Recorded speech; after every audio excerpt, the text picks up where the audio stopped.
It's the Real Estate Podcast, brought to you by ANZ Home Loans for financial well-beings. And welcome back to another episode of the Real Estate Breakfast, your home of real estate property information. It's going to be another busy year.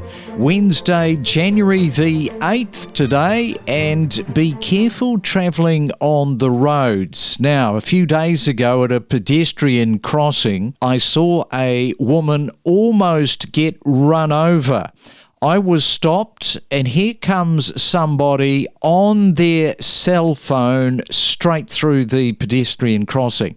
Now, before you jump to any conclusions, it wasn't anybody young. It was somebody that looked like they were 50 plus.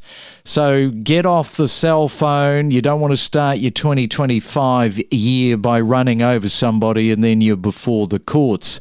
In just a moment, we go back into the time tunnel, heading back to July of last year as our summer series of real estate continues.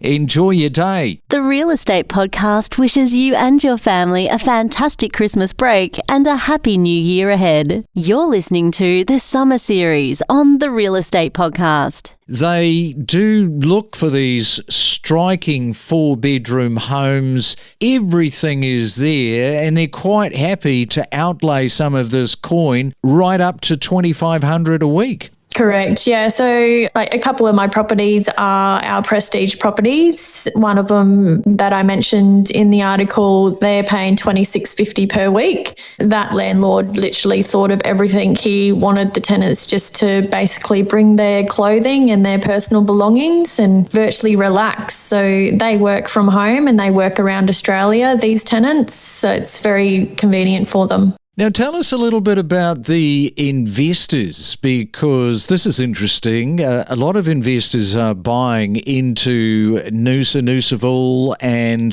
they're then renting out the property. They're travelling off overseas, are they, for 12 months and then coming back? Yeah, yep. So I've got a couple of landlords at the moment that they've sold their property, let's say within the Sunshine Coast region or any other area around Australia, and they've decided to travel for 12 months overseas or, around Australia, and then they're renting their properties out for that period with the option with a possible extension to tenants within the region. Is that something that you've kind of noticed since post-COVID, where people are coming in, they're doing that and they're taking off overseas? Most definitely, because there's so many people with their work options now that could do work from home and work remotely. So they're still working as such when they're traveling because everything's just on a computer or a laptop now. Yeah, and I think it is really hard because people make decisions at a point in time in their life and potentially they're not forward thinking to how that will impact them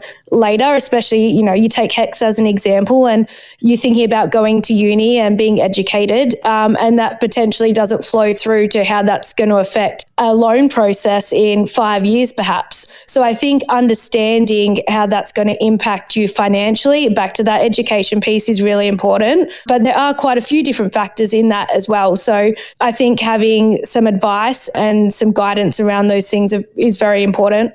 Yeah, that's a good point that you actually raised there in terms of the HECS and the education part. I think a lot of people might be thinking, well, the banks will sort of look upon my degree rather favourably because I'm going to be able to get out there in the world. I'm going to be able to earn some really good money. But, of course, banks don't care about any of that. All they care about is serviceability and whether you can actually pay the mortgage. Yeah, that's 100% right. And I think the scary thing is, especially with HECS, is that is potentially a debt or a liability that is going to stay with people for some time, because until you're making very decent money, that tends to go up and not down.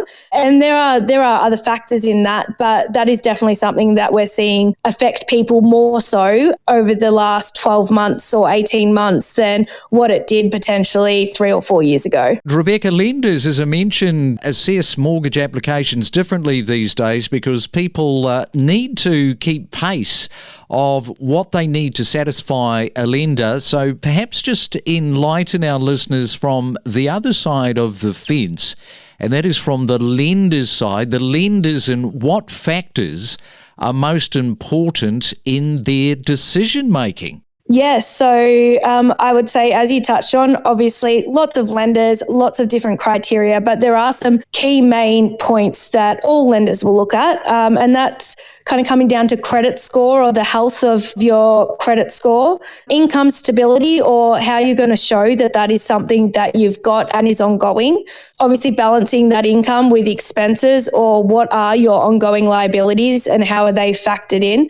And the other one would be deposit or security. What's your skin in the game as a consumer, and how are you going to show the bank that you're not a liability? Yeah, I mean, it's just a no-brainer, isn't it? And I think what people are surprised with, by the sound of it, when they do come from Sydney, is just the amount of property that they are getting, with the ability to spend more, but they are sort of settling, many of them, in that $700,000 to $800,000 mark. Is that a fair comment? Absolutely. And I think our Sydney buyers also come with a little bit more gusto when it comes to competitive bidding and also negotiation, because as much as our Melbourne buyers may not want to pay the extra, the Sydney people see it as fantastic value when they compare to back home. We're really closing those deals in spades with the Sydney people coming across to Melbourne to relocate. I guess that you're seeing it from the locals on the ground, because the locals probably don't have as much enthusiasm and gas in the tank as much as the Sydney ones, just coming back to that point where they see the value and they're probably quite aggressive and they knock out a lot of these local buyers as a result. That's exactly right. You know, we're finding that dealing with the Sydney buyers, the negotiation process is a lot better because they are seeing the value. You know, where you compare with your Melbourne buyers, they're getting knocked out by these Sydney investors. Again, when they compare back home, it's just fantastic value. I mean, we're 35 minutes out of the city, 35 minutes down to Geelong and the Surf Coast, and you're buying a 4-bedroom family home for a median sale price of $700,000. We are talking to Reece Beckley from Barry Plant in Werribee there in Melbourne. Seems like a lot of Sydney buyers have decided to quit the market. And yes, if you have a look at that price between the two markets, as I mentioned, $595,000, it is an awful lot of money that you are saving, and getting a bit of land, getting a double garage as we talked about, and space to sort of move around in. Now, Reece, I just wanted to talk to you about the property tax. Now, what's been happening over the last couple of months with Victoria's new land tax? They say it could drive landlords out of the state, some commentators are saying. So what are you sort of seeing on the ground? Look, we are seeing some of our landlords, partly due to the land tax and also due to just general, I suppose, living expenses, potentially look to pull out of the market.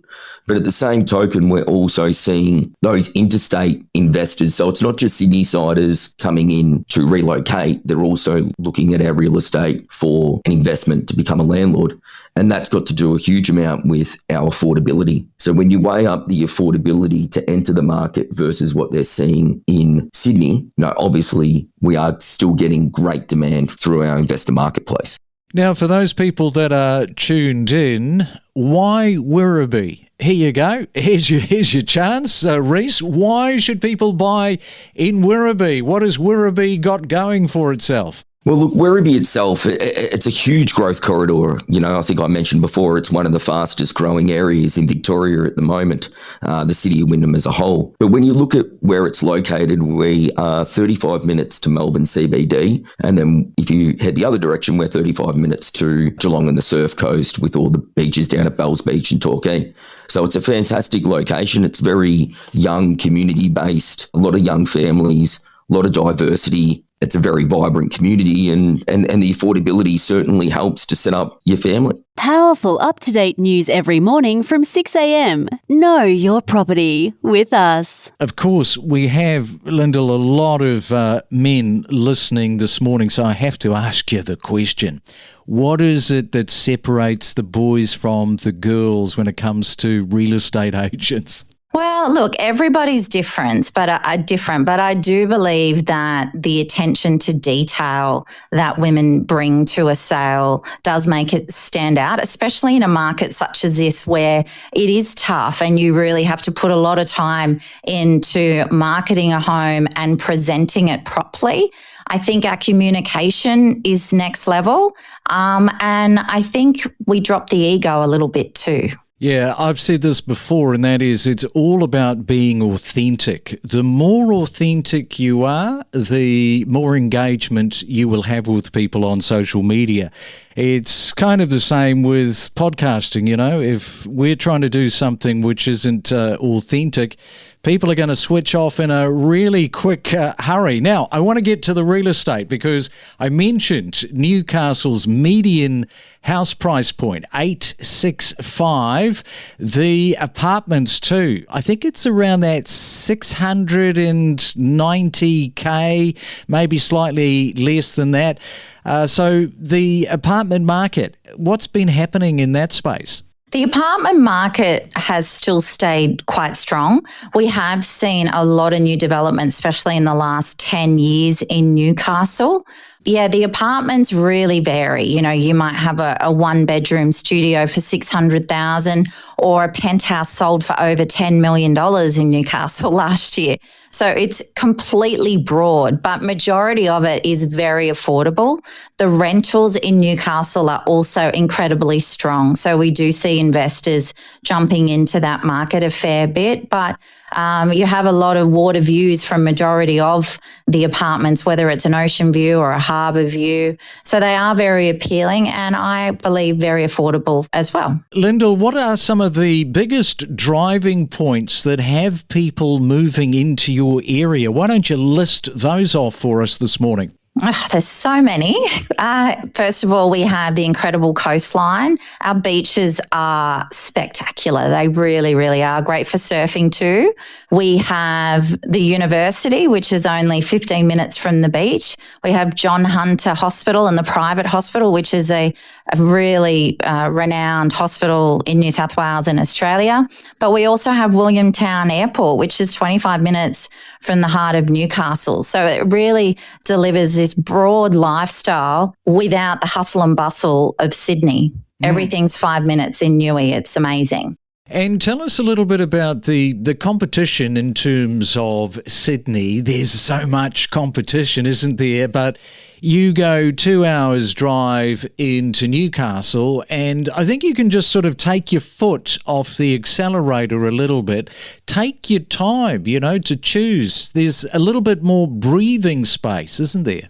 Definitely, Craig. I agree with that. I think, you know, in Sydney, I haven't worked in the Sydney market for many, many years, but your average turnout at, say, a one-bedroom apartment could be 20 or 30 groups. Well, we would average somewhere between, 4 and 8.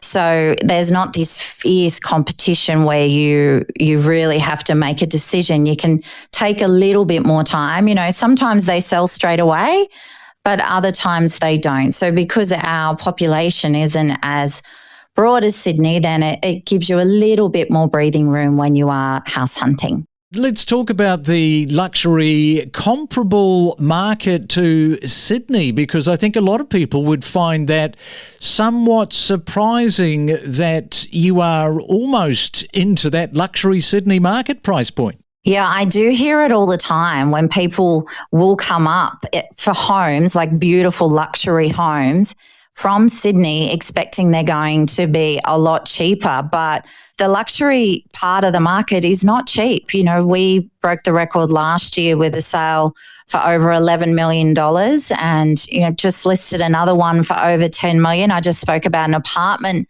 that sold for over $10 million. So we still do pull some very strong prices, especially with those coastal homes. There are some amazing, amazing homes in your Merriweathers and your Bar Beach in Newcastle. We connect you to the best real estate information across Australia. The Real Estate Podcast.